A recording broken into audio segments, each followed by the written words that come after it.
So we developed a process, man, and I always thought it was funny that independent agent, when I was a captive agent, I used to thought it was weird how independent agents would post 45 800 numbers on their Facebook page ahead of a storm. And I'm like, okay, so you're talking about the importance of a local agent on the back end, but when it comes time to deliver the promise and the sole reason why you're in this business, you're gonna, hey, this is our process, call the 800 number. No, we're not gonna do that.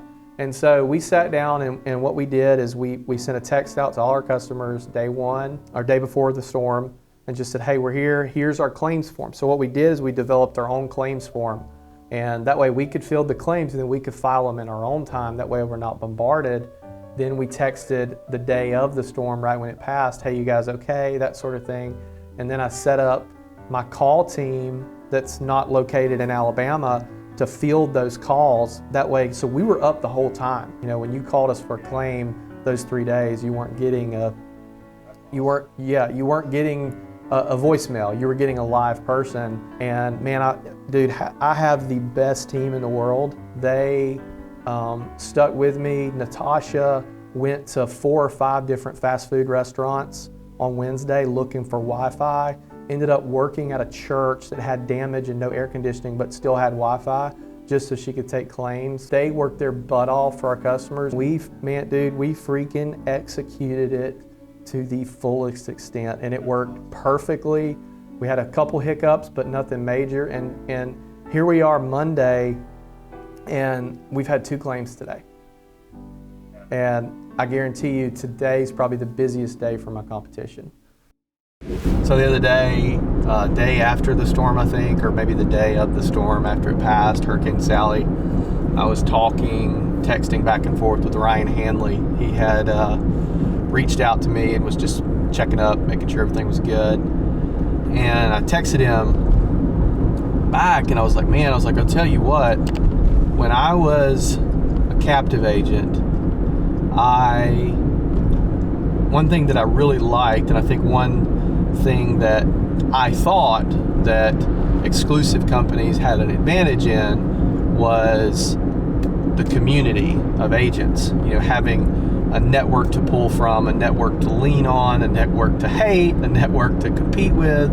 And I told him, I said, it probably kept me at that company and as a captive agent longer, probably a year longer, because I did not want to lose that community.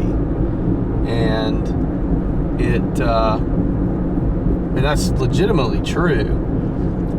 And then eventually I just got to the point where I was like, I want to own my own thing and do my own thing so much that the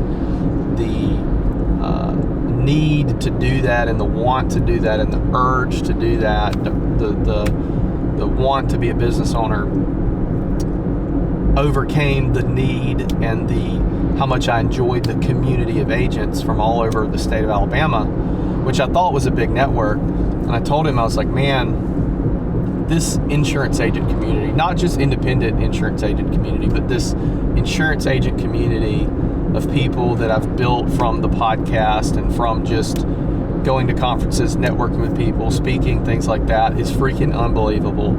I had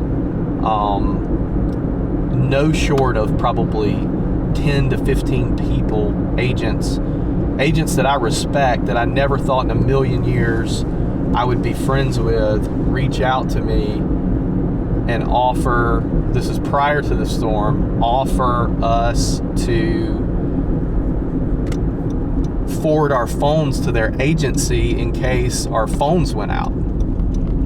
Which is like, probably if you're in a hurricane area, catastrophe prone area, coastal area like we are, is probably one of the biggest compliments and coolest thing. It's the coolest thing somebody can do for you that's not here and can't help you pick your yard up or go file claims. You know what I mean? Is to offer to forward the phones to the agency. Man, it was just every 10 minutes I was getting somebody else, people like David Carruthers, CJ Hutton-Spiller, just so many amazing agents that I respect to the umpteenth degree, reaching out for that. And then after the storm, people calling and saying, hey, is there anything I can do? How are you guys doing? How are the claims? Need any advice on anything? And even a few people, I ran into a few scenarios that I had not ran into, and I called some of those people. And just that community of agents is freaking unbelievable. And had I known that when I was at my captive company, I probably would have left 2 years earlier than I did, or a year earlier than I did, because like I didn't know that, you know, I enjoyed this network and I enjoyed this community, but I did not know that a bigger community was waiting for me on the outside, on the other side of that.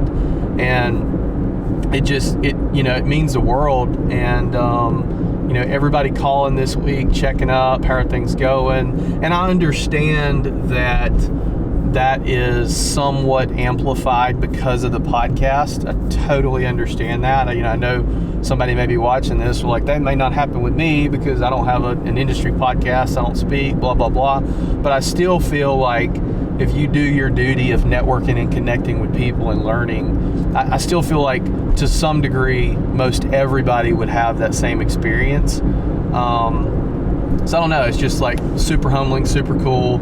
And I really, really appreciate everybody that reaches out.